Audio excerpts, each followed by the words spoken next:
है ये? राम एक शब्द। भाषा की सबसे छोटी इकाई को आप कहते हैं वर्ण। ठीक है, वर्णों के मेल से क्या बना आपका शब्द। शब्द की जो मुख्य विशेषता है वो क्या है? एक, स्वतंत्रता। दो,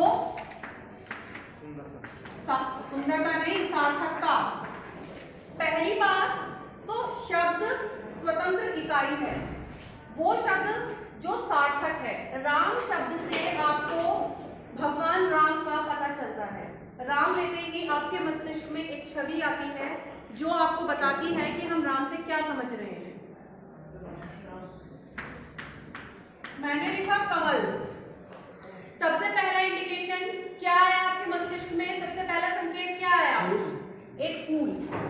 उसके बाद अगर मैं कहूं नहीं, हाँ कमल से मतलब फूल से नहीं है, तो क्या समझेंगे? किसी का नाम हो सकता है। तो भाषा की सबसे छोटी इकाई वर्ण, और वर्णों के मेल से हमारे बने शब्द।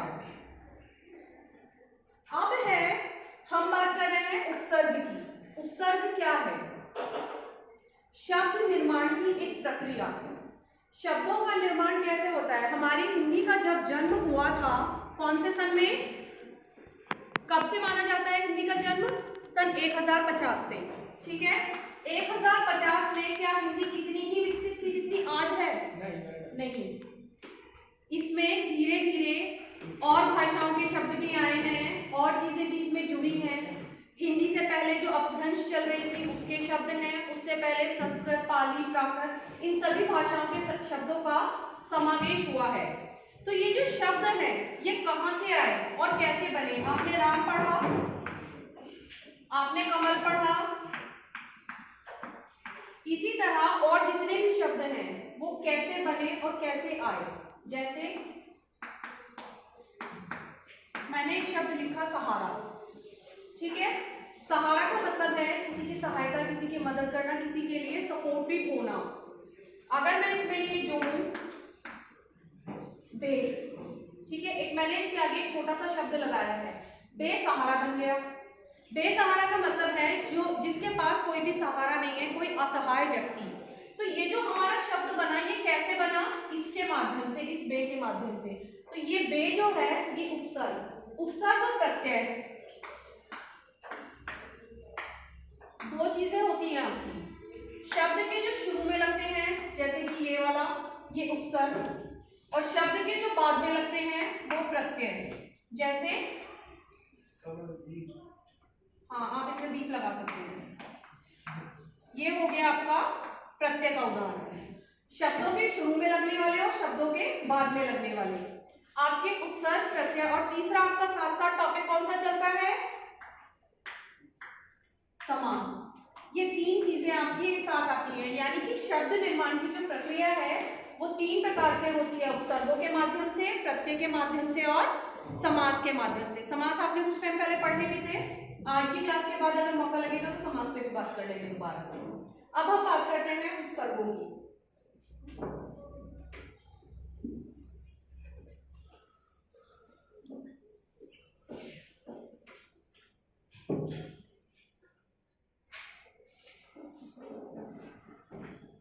एक तो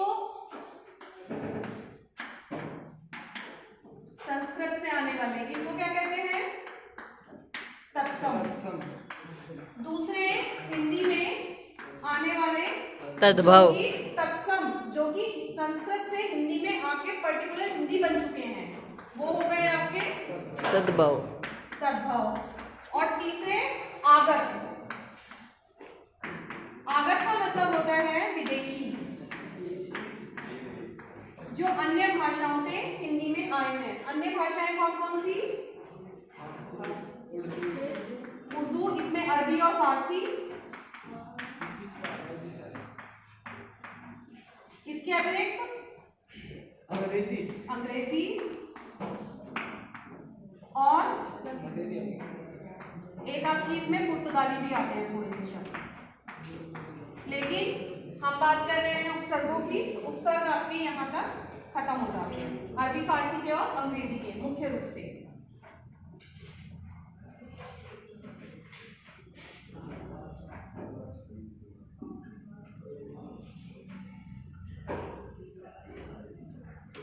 अब बात करते हैं शब्द के रूप बदलने की। जैसे मैंने एक शब्द लिखा देश,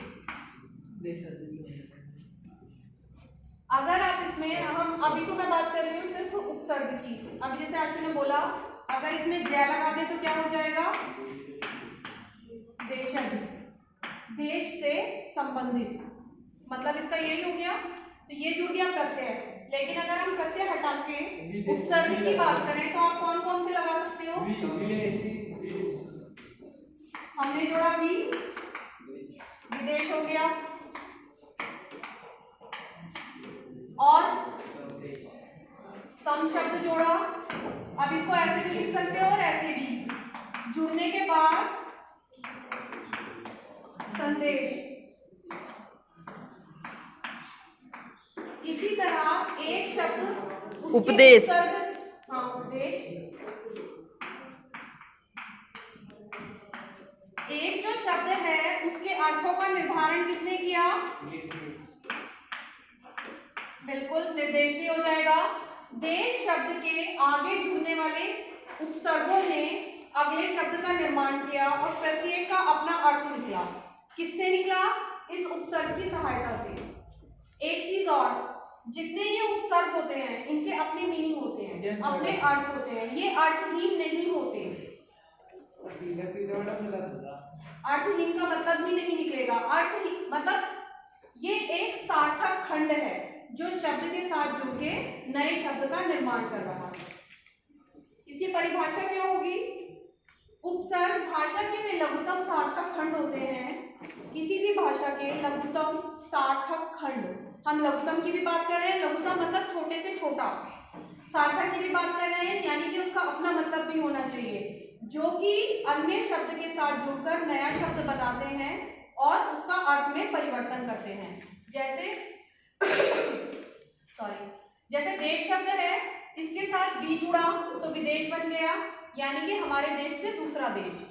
देश शब्द के साथ सम जुड़ा तो संदेश बन गया, यानी किसी को भेजने वाला कोई समाचार। देश शब्द के साथ उप जुड़ा, उपदेश। उपदेश कहते हैं किसी के द्वारा दिए गए प्रवचन इत्यादि।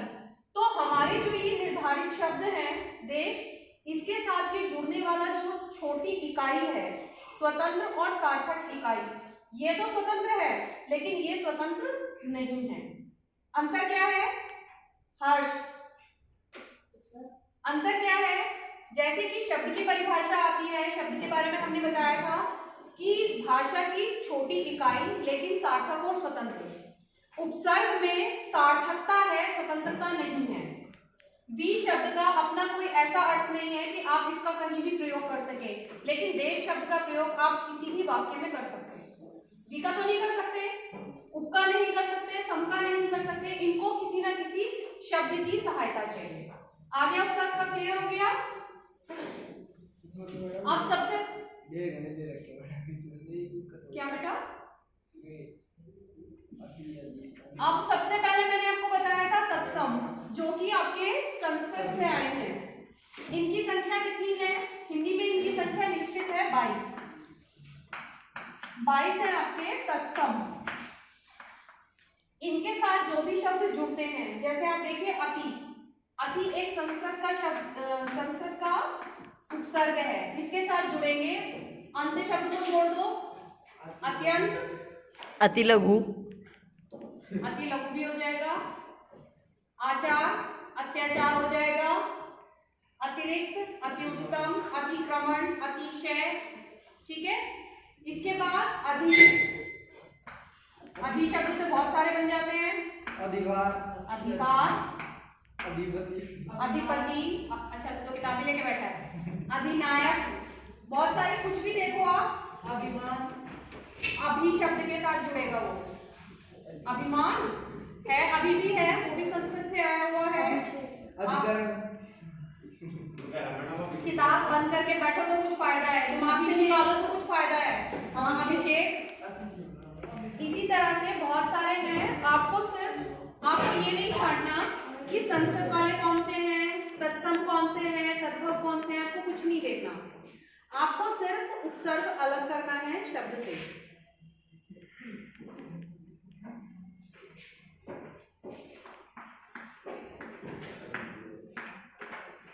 विशुद्ध शब्द लिखा है मैंने, उपसर्ग क्या है इसमें?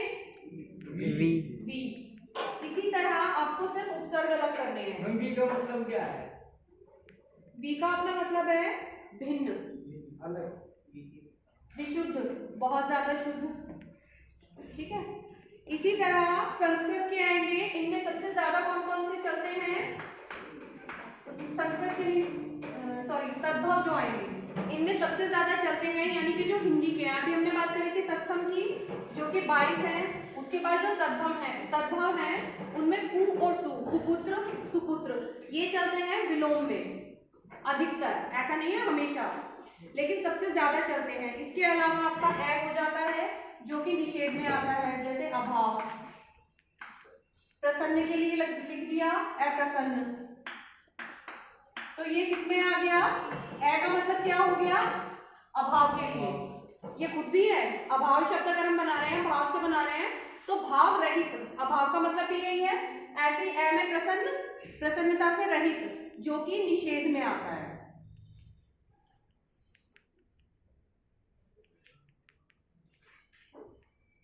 इसके बाद तीसरा था हमारा आगत। आगत आपको पता चलेगा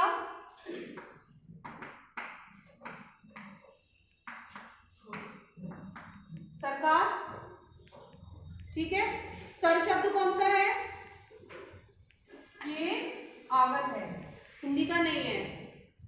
अगर मैं इसमें शब्द जोड़ूं,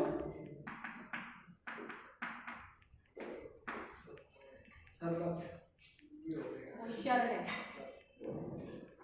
ये सर है, सरताज, सरकार। तो ये जो सर शब्द है ये उर्दू के उससे आया है, अरबी फारसी का। मैंने आपको बे से बताया था, बे शब्द भी उर्दू फारसी का, इसका उर्दू से संबंधित है। बेगार, बेकार, बेईमान, बे शब्द लगाकर जितने भी बनेंगे सारे ये वाले होंगे। और बे से आपको पता चल रहा होगा। अच्छा, पता करने का क्या तरीका है? जो ये शब्द है इससे जो बनने वाला शब्द है वो भी उसी लैंग्वेज का होगा जिसका कि ये खुद है। जैसे बेगार शब्द है, बेगार का मतलब होता है मजदूरी। हिंदी में मजदूर, मजदूरी में ई प्रत्यय लगाया, मजदूरी बन गया।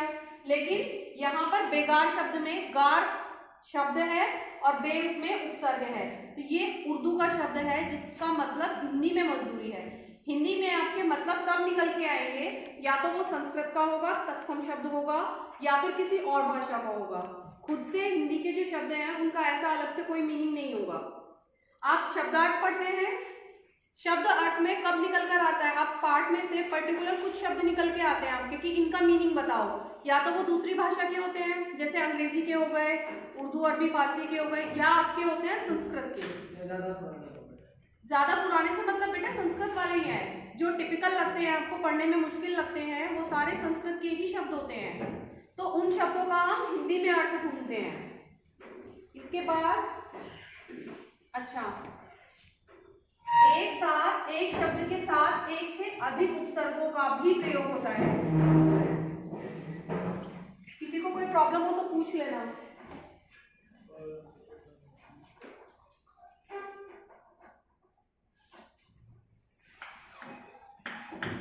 मैंने शब्द लिखा लोचन। लोचन का मतलब 9th क्लास में हो आप? मैम आँख। नेत्र का पर्यायवाची है लोचन। इसमें मैंने एक प्रत्यय लगा दिया आ, ठीक है। क्या शब्द बन गया? मैंने आ प्रत्यय लगाया बेटा। लोचन का मैंने लोचना शब्द बना दिया। आलोचना, आलोचना का मतलब होता है खाली बुराई के लिए नहीं होता, किसी के गुण और दोषों पर विचार करना, ठीक है। हमने एक प्रत्यय लगाया, सॉरी एक उपसर्ग लगाया और एक प्रत्यय लगाया। अब एक और लगा दिया मैंने इसको बताया था, ये जो अंकी बिंदी है ये न में भी हो सकती है, लेकिन जब हम यहाँ उपसर्ग देखते हैं तो ये सम में आता है, सन में नहीं आएगा। अंकी बिंदी 5 अक्षरों में चलती है आपकी, अंतिम पंचमाक्षरों में, लेकिन जब आप उपसर्ग में इसका प्रयोग करेंगे तो यहाँ पर सम ही आएगा। विच्छेद करते हैं तो इस चीज का ध्यान रखिएगा। सम आलोचना,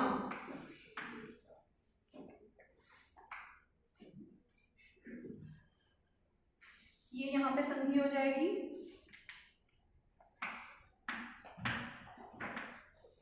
समालोचना, ठीक है, क्योंकि अगर आ से पहले कोई भी शब्द आ रहा है तो ए उसमें चला जाएगा। याद है ना संधि क्या हो, से प्लस आपका आधा में और आ, ये दोनों मिलके क्या बन गए, मां। शब्द बदला हमने समालोचना में।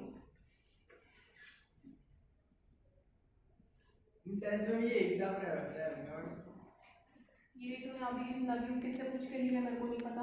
सबसे अच्छी चंदन वाली है मानव की, कोर्स में तो मैडम ये है, उसने दिया बुक शॉप, पता नहीं। अच्छा, इसकी भी यही है मैडम। एक और शब्द देख लो, गठित। अब नया शब्द बनाओ इसके साथ, अंगठित। संगठित। अब वही सम आएगा इसके लिए। अब एक और बना दो, अंगठित। संगठित बना दिया। एक और उपसर्ग लगा के देखो, कोई और लगता है क्या?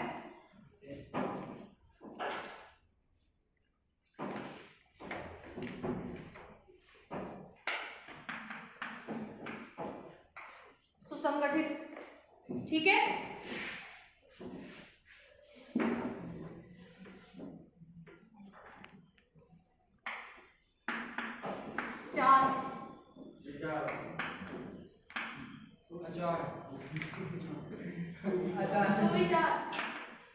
हम बात कर रहे हैं एक साथ दो उपसर्ग प्रयोग करें, तो अचार फिर आम का ठीक है, हो गया इसका। है इसमें एक और चीज है जो मैं आपको बताना चाहूंगी। कुछ शब्द होते हैं विशेष, उनके साथ ध्वनियों का प्रयोग किया जाता है जिस हिसाब से वो।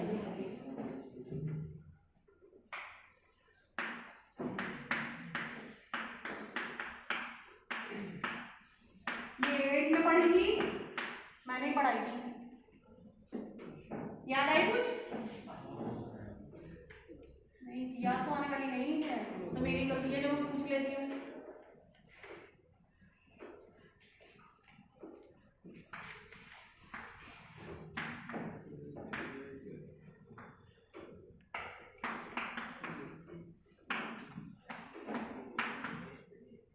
ये आपको पता है 5 तरह के होते हैं, 5 से 25 वर्ण बनते हैं।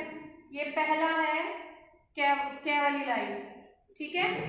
इसमें 5 आ गए आपके, 2 अघोष और 3 सघोष। प्रत्येक वर्ण में, प्रत्येक पंचमाक्षरों में इनमें पहले वाले 2 अघोष और बाद वाले 3 सघोष। इनका मतलब इनके बोलने के कंपन के आधार पर किया जाता है। आपको अल्पप्राण और महाप्राण भी बताए थे। अल्पप्राण कौन से? 1, 2, 3, पहला, तीसरा और 5वां। और महाप्राण ये दोनों। बोल के देखो, कै ख से कम समय लेता है बोलने में। कै, कै और दै, ये 3 जल्दी बोले जाते हैं। ख और घ ये थोड़ा लंबे बोले जाते हैं, इसलिए ये अल्पप्राण और ये महाप्राण। यही अंतर इसमें अघोष और सघोष में है, कंपन का। इनका कंपन इनसे अलग है। वहां इतनी डिटेल में मत जाओ, जो मैं बता रही हूँ उसका मतलब आगे देख लो। आपका एक उपसर्ग आता है दूर, शब्द बना बल के साथ दुर्बल। तो ये जो बै है ये कौन से नंबर का हो गया? पै, फै, बै, यानी कि ये सघोष है। तो ये जो दुर शब्द है ये सघोष ध्वनियों के साथ ही प्रयोग होता है। दुर्बल हो गया, दुर्बोध हो गया। इसी तरह से और भी है, जैसे दुष् ये वाला, ये प्रयोग होंगे अघोष ध्वनियों के साथ, यानी ये जो शुरू में आएंगे। ये आया प्लस कर, क्या आपका अघोष में आ गया, तो शब्द क्या बना, दुष्कर। कुछ निश्चित हैं और ये सारे किसके आते हैं, ये जितने भी आएंगे आपके ये सब संस्कृत के होंगे, यानी कि तत्सम उपसर्ग। बैठा तद्भव वालों में इतनी परेशानी